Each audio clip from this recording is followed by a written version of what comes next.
하나님께서는 출애굽한 자신의 백성들에게 하나님의 임재를 상징하는 하나님을 향한 예배 처소인 성막을 만들라고 명하십니다. 이 하나님의 은혜를 경험한 출애굽한 백성들이 가장 먼저 만든 것은 무엇이었습니까? 사실 성막이 아니고 금송아지였지요. 출애굽기 31장에 보면은 이 부살렐과 오홀리압을 세우시면서 이제 이들을 통해 성막을 만들라 하셨는데, 시내산에서 모세가 더디 내려옴을 본 백성들은 아론을 부추겨서 그만 금송아지를 만드는, 자원하는 마음으로 금가락지를 다 빼서 금송아지를 만들어 섬기는 이 은혜를 우상숭배로 갚는 이 하나님 앞에서의 패역한 모습을 보여주고 있습니다. 그럼에도 불구하고 이 거룩하신 하나님께서는 자신의 임재를 상징하는 성막을 이 금송아지를 만들어 섬겼던 이 백성들에게 여전히 맡기고 계시다 하는 것은 이건 보통 놀라운 은혜가 아닐 수 없습니다. 하나님께서는 성막을 만들 사람을 세우십니다. 그리고 하나님의 영으로 충만케 하시지요. 그래서 이 32장의 금송아지를 만든 사건 이후에 바로 모세의 중보기도, 나를 주의 책에서 이름을 제하더라도 이 백성들의 죄를 사해달라는 기도를 드렸고, 33장에 가서 하나님께서 장신구를 제하라 명하신 후에 34장에서 다시 언약을 세워주시며 십계명을 두 돌판에 세워주시고, 35장에 부살렐과 오홀리압을 세우시고, 36장에 가서 이제 그 지도자들과 또 백성들이 이 성막을 짓는 일에 참여하는 것을 기록하고 있습니다. 이 부살렐과 오홀리압, 이 감독, 성막 건축의 감독을 비롯해서 성막 건축에 참여한 백성들에게 오늘 본문을 통해 우리가 두 가지의 중요한 자세를 볼 수 있는데, 하나는 하나님의 영으로, 성령으로 충만함을 받은 사람들이 성막 건축에 참여하게 되었다는 것이고요. 또 한 가지는 하나님의 은혜를 입은 백성들이 자원하는 마음으로 자발적으로 헌신하여 이 일에 참여했다는 사실입니다. 2절 말씀에 보시면 모세가 부살렐과 오홀리압과 및 마음이 지혜로운 사람 곧 그 마음에 여호와께로부터 지혜를 얻고 와서 그 일을 하려고 마음에 원하는 모든 자를 불렀다. 그 은혜를 입은 백성들 중에 자원하는 마음을 가진 모든 자가 그 일에 참여하게 되었다는 겁니다. 여러분, 뛰어난 기술이나 능력만 갖고 하나님의 일을 감당할 수는 없어요. 하나님을 사랑하는 마음이 먼저입니다. 하나님께 사랑을 입었기에 하나님을 사랑하는 마음으로 드리는 것이 먼저라는 거예요. 하나님은 외모보다 중심을 보시는 분이십니다. 그렇기 때문에 우리는 성령 충만을 사모해야 합니다. 성령 충만을 사모할 때 하나님께서 감당할 지혜와 총명함과 지식을 우리에게 주시기 때문이지요. 세상은 사람을 세울 때 무엇만 봅니까? 능력만 봅니다. 능력이 우선입니다. 그러나 하나님의 일을 감당할 때는 능력만 갖춘 것으로는 부족합니다. 능력도 물론 있어야 되지만 하나님께서 베푸신 이 은혜에 대하여 기꺼이 헌신하여 주님의 일에 내 마음을 드리겠습니다, 내 중심을 드리겠습니다 하는 그런 그 은혜에 대하여 자원해서 반응하는 마음이 있어야 한다는 것이지요. 우리가 성령 충만 없이 하나님의 일을 하거나 또 은혜 받은 감격에서 비롯된 그런 자원하는 마음이 없이 하나님의 일을 하면은 반드시 시험에 들거나 실족하는 일이 생깁니다. 자기 영광 드러내려고 하다가 자기가 쓰러지든지 남을 쓰러뜨리든지 하는 일을 하게 되는 거죠. 하나님의 일을 감당할 때는 그 어떤 일이든 성령 충만함을 먼저 입어야 되고, 그리고 하나님께서 내게 주신 은혜에 대한 감격으로, 감사하는 마음으로, 자원하는 마음으로 감당할 때 하나님의 영광이 비로소 드러나게 됨을 오늘 본문은 이 성막 건축 과정을 통하여 우리에게 말씀합니다. 당시 하나님께서 성막을 지으라고 주신 설계도를 보면 주변의 그 고대 국가들이 이방신을 섬기는 신전에 비하면 턱없이 초라하고 작은 규모로 지어졌습니다. 고대 국가들은 그 자신들이 섬기는 신의 위대함을 드러내기 위해서 신전을 어떻게 하든 크게 또 웅장하게 화려하게 지으면서 그 나라의 힘을 과시하려고 하는 그런 모습이 있었거든요. 그런데 하나님께서 성막을 지으라고 하셨을 때 출애굽기에 있는 성막의 설계도를 보면 우리 본당과 비교하자면 폭은 25m, 이거 거의 흡사하고요. 길이는 우리 교회 본당 건물에서 컨테이너 하나 더 붙여서 한 10m 정도 더 나가야 됩니다. 길이는 50m, 폭은 25m 정도 되는 거예요. 신전으로 치자면 주변 국가들에 비해서 매우 초라한 규모입니다. 이건 이집트 군대의 지휘관 막사와 비슷한 크기입니다. 당시에는 이 전쟁을 나가면 이 임금이 왕이 이제 최종 지휘관 역할을 하니까 이 군대 중심의 진영에 이제 그 지휘관 막사를 만들잖아요. 딱 그만한 크기로 만들게 하셨어요. 하나님은 주변 국가들의 이 신전에 비해서는 상당히 작은 규모의 성막이었지만 하나님의 임재와 영광을 나타내도록 정성을 들여 만들게 하셨습니다. 그 장식을 금과 은으로 꾸미게 하셨고 성령 충만하여 자원하는 마음을 가진 이들이 아주 정교하게 정성을 들여 만들게 했습니다. 그래서 거기에 들어간 기물들이라든지 이런 걸 만드는 데 들어간 금이 1톤이 소요가 됐고 은이 3.4톤이 소요가 됐습니다. 이집트 룩소에 밀집된 고대 신전의 규모들을 보면은 상상을 초월한 규모로 지어졌음을 알 수 있는데 카르낙 신전의 경우를 보자면 규모가 동서로 600m, 남북으로 2000m. 그러니까 신전 하나 크기가 오늘날 무슨 월드컵 경기장 이것보다 훨씬 더 큰 규모로 지어진 것을 알 수 있죠. 중심부에는 좌우 양쪽에 높이 23m, 둘레 15m에 달하는 신전 기둥이 각각 67개씩 양쪽에 134개가 쭉 늘어서 있을 만큼 정말 대단한 웅장한 모습입니다. 이 출애굽한 백성들은 이러한 일에 노예로 동원이 됐기 때문에 그 신전의 규모와 웅장함이 어떠하다는 것을 알고 있었을 거예요. 고고학자인 헤로도토스의 저서인 역사라는 책을 보면 왕의 무덤인 피라미드를 건축한 일에 대한 기록을 발견할 수 있는데 거기에 보면은 10만 명의 인원이 3개월씩 교대로 해서 20년간 건축을 하면 피라미드 하나를 만들었다. 이렇게 기록해 놓았어요. 역사상 단일 건축 양식 중에 가장 크고 무거운 건물이 피라미드 아닙니까? 게다가 4,500년이 지난 지금도 부식되지 않고 그대로 보존이 되고 있어요.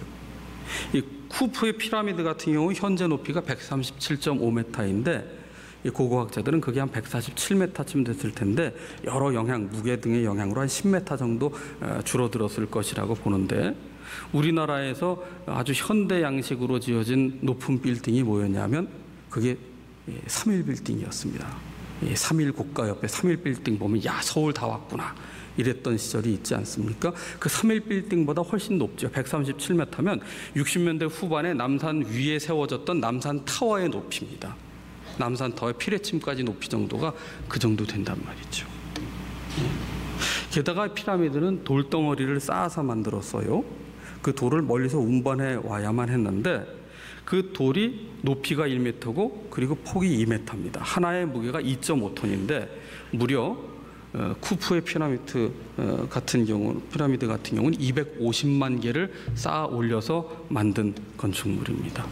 250만 개를 20년간 만들려면 이제 하루에 1000개를 쌓아야 되는데 생각해 보세요. 2.5톤 되는 돌을 하루에 1000개를 쌓는다면 하루에 16시간, 17시간 노동을 했을 경우에 1분에 돌 하나씩 쌓아야 돼요. 중장비 하나 없이. 이 어마어마한 그야말로 불가사의하다고 여겨질 만큼의 그런 크고 웅장한 그런 건물인데 이렇게 고대 국가의 신전과 무덤은 다 웅장하고 화려합니다. 규모가 정말 큽니다. 그런데 실은 이 건축을 위해서 수많은 노예들이 채찍을 맞아가며 피를 흘리며 땀을 흘리며 만든 건축물이에요. 게다가 백성들을 쥐어짜서 만들어낸 결과물입니다. 강제로 만들었어요. 그걸 만들 때 왕 혼자만 기뻐했지 백성들은 누구도 그 일을 기뻐한 백성이 없었다는 거예요. 그렇기 때문에 힘의 상징이었지만 거기에는 아무런 감동이 없었습니다. 우리가 잘 아는 투탕카멘의 무덤이 있지요. 다른 건 다 도굴이 됐는데 거기만 도굴이 안 돼가지고 우리가 잘 아는 이 황금 마스크, 이게 눈 이렇게 화장 짙게 한 황금 마스크를 우리가 알지 않습니까? 거기에 보면 금은보화 소장품이 3,400점이 발견이 됐는데 그 투탕카멘의 몸을 덮은 그 순금으로 된 관, 보통 이제 목관이나 석관을 하는데 순금으로 관을 만들었는데 관 무게가 110kg, 순금 110kg이고 그 얼굴을 덮었던 그 순금 마스크가 11kg이었습니다. 그런데 이 투탕카멘은 사실 18살 나이에 요절한 소년 시절에 요절했던 왕 아닙니까? 그러니까 다른 이 파라오들, 오랫동안 다스렸던 힘이 있었던 파라오 왕들의 이 무덤에 들어간 금은보화는 뭐 이 소년에 비하면 비할 수 없이 훨씬 화려했을 것입니다. 이렇게 볼 때 하나님의 영광과 하나님의 임재를 상징하는 성막은 매우 절제된 형태와 또한 작은 규모와 그런 장식으로 제작되었음을 알게 하는데, 이 성막을 성막되게 하고 위대하게 한 것이 무엇이냐? 그것은 성막의 규모에 있는 것이 아닙니다. 하나님께서는 고대 주변의 이집트를 비롯한 강대국의 어떤 신전이나 그러한 것보다 더 크고 웅장하고 화려한 성막을 만들라고 말씀하지 않으셨어요. 성막을 성막되게 한 것은 두 가지입니다. 하나님의 임재가 있었기 때문에 성막은 가장 소중한 장소가 되었고, 또 한 가지는 이것이 백성들이 하나님께 은혜를 받은 데에 따른 자원하는 마음으로, 감동에서 우러나는 자원하는 마음으로 자발적으로 기쁨으로 참여해서 이 성막 건축을 이루었다는 것. 이 두 가지가 하나님의 임재를 상징하는 성막과 고대 신전들과의 차이라고 할 수 있죠. 오늘 본문 말씀에 보시면 3절에 그들이 이스라엘 자손의 성소의 모든 것을 만들기 위하여 가져온 예물을 모세에게서 받았다. 모세에게 하나님께 드리기 위해 바친 그 예물을 이제 모세가 성막 건축하는 이들에게 전달을 합니다. 그러나 백성이 아침마다 자원하는 예물을 연하여 가져왔다. 그래서 성소의 모든 일을 하는 지혜로운 자들이 4절에 그 성막 건축하는 일을 중단하고 모세에게 찾아와 말합니다. 5절에 백성이 너무 많이 가져오므로 여호와께서 명령하신 일에 쓰기에 남음이 있나이다. 성막 건축하고 성전 기물 만드는데 너무 많은 것을 백성들이 자원하여 가져오기 때문에 이거 남습니다. 원래 사람들은 남으면 좋아합니다. 더 많이 오는 걸 좋아하지요. 그런데 하나님께서 만들라 하신 그 규모대로만 딱 만들기로 하고 더 이상 받지 않기로 하죠. 그래서 6절에 모세가 명령을 내려 어떻게 합니까? 남녀를 막론하고 성소에 드릴 예물을 다시 만들지 말라 하며 백성이 가져오기를 그쳤다. 그래서 7절을 보십시오. 있는 재료가 모든 일을 하기에 넉넉하여 남음이 있었더라. 놀라운 은혜지요. 성령 충만함을 받고 그 하나님의 은혜에 감동된 이들이 다 앞다퉈 자원하여 즐거운 마음으로 드림으로 더 이상 거둘 필요가 없이 넉넉하여 남게 되어 그 일을 감당하게 되었다는 겁니다.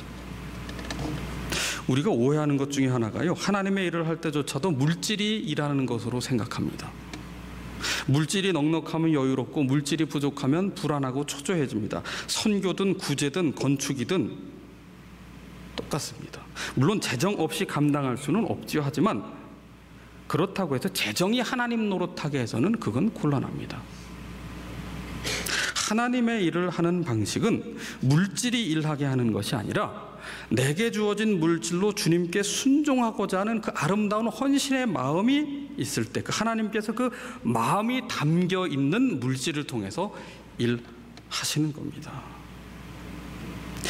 사도 바울 시대의 초대교회 모교회는 예루살렘 교회였습니다. 예루살렘 교회가 모교회인데 재정적인 어려움에 처했어요. 그때 마게도냐의 교회가 행한 일이 모범이 되어 바울이 고린도 교회에 소개를 하고 있는데, 고린도후서 8장에 가면 환난의 많은 시련 가운데서 넘치는 기쁨과 극심한 가난이 그들의 풍성한 연보를 넘치도록 드리게 했다고 칭찬하고 있어요. 자, 마게도냐에 있는 교회는 환난이 있었고 시련이 있었습니다. 그런 가운데서도 넘치는 기쁨을 가지고, 또한 환경은 극심한 가난 가운데 있었지만 풍성한 연보를 넘치도록 하나님께 드렸다. 누가 강요하지 않았습니다. 하나님의 은혜를 입은 마게도냐 교회 성도들이 그 가난한 형편 중에도 기쁨과 감사로 어찌 하나님의 은혜를 갚을까 하는 마음으로 이 모교회인 예루살렘의 교회를 도왔다. 대개는 이 초대교회는 모교회가 지교회를 도와야 되는데 지금 지교회가 모교회를 돕는 이런 현상을 보여주고 있단 말이죠. 하나님의 일하시는 법칙은 물질이 아닙니다. 하나님께 마음을 드릴 때, 그 마음이 담긴 물리지를 통해 하나님 역사하시는 거지요. 오병이어의 기적이 어떻게 일어났습니까? 남자만 5,000명 먹일 만큼의 음식이 모아진 다음에 일어난 것이 아닙니다.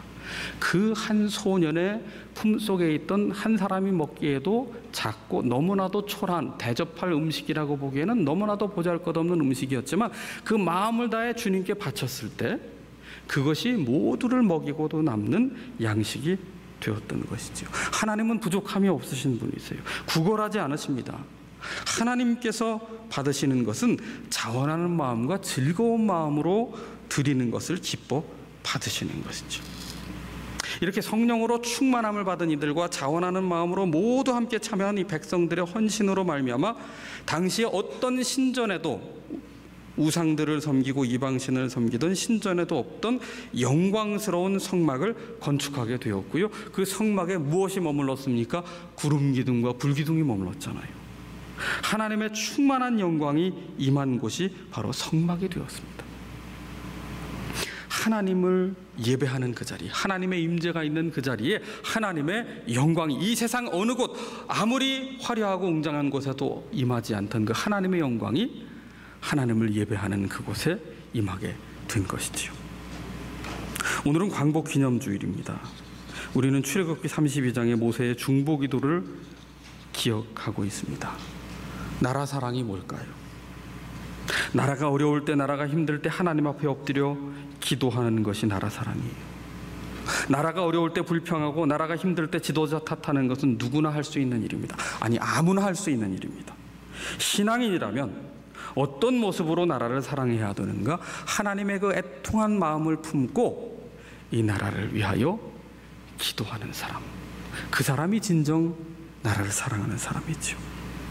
우리가 매일 성경으로 열왕기하 말씀을 묵상하고 있는데 열왕기하 13장에 보면 엘리사가 이제 임종할 때가 됩니다. 죽음에 이르는 순간이 되었을 때 무엇을 합니까? 요아스 왕에게 여호와를 위한 구원의 화살을 쏘소서. 아람에 대한 구원의 화살이니 왕이 아람 사람을 멸절하도록 아벡에서 치리이다. 이런 말을 마지막 유언처럼 남기지요. 끝까지 나라를 사랑합니다. 끝까지 조국의 안위를 생각합니다. 하나님께서 구원하시는 백성, 하나님께서 지키시는 백성, 하나님을 예배하는 백성 되기를 열망한 이 엘리사의 모습이지요. 거기 본문에 보면 아람 왕 하사엘이 항상 이스라엘을 학대했다는 표현이 나옵니다. 하나님께서 선지자들을 통해서 그렇게 왕과 백성들에게 경고하지만 말씀으로 돌이키지 않아요. 여전히 우상을 섬깁니다. 그래서 하나님께서 심판의 도구로 아람 왕 하사엘을 택하였다는 것을 알게 해 주시죠. 이것은 이스라엘을 멸절하겠다는 것이 아니라 이제라도 하나님께 돌아오라는 하나님의 가슴 아픈 절규지요. 그래서 하나님의 마음을 열왕기하 13장 23절에 이렇게 기록해 놓았잖아요. 여호와께서 아브라함과 이삭과 야곱과 더불어 세우신 언약 때문에 이스라엘에게 은혜를 베풀며 그들을 불쌍히 여기시며 돌보사 멸하기를 즐겨하지 아니하시고 이때까지 자기 앞에서 쫓아내지 아니하셨더라. 하나님은 그럼에도 불구하고 그 백성들을 사랑하셔서 심판을 통해서라도 하나님 품에 돌아와 구원 얻기를 바라고 계시는 거예요. 구원은 어디에서 옵니까?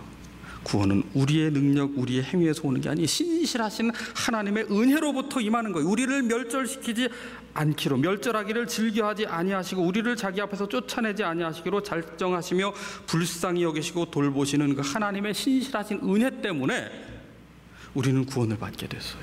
여러분, 진정한 광복은 무엇으로 완성이 됩니까? 진정한 광복은 우리를 구원하신 그 은혜 베푸신 하나님을 온전히 온 마음 다하여 예배할 때에, 그럴 때 구원이 임하게 되는 거예요. 열왕기하 13장 앞부분에 보면 여호아하스 왕이 등장하는데 그 북이스라엘의 여호아하스 왕에 대한 평가는 한마디로 하나님 앞에 악을 행하였다.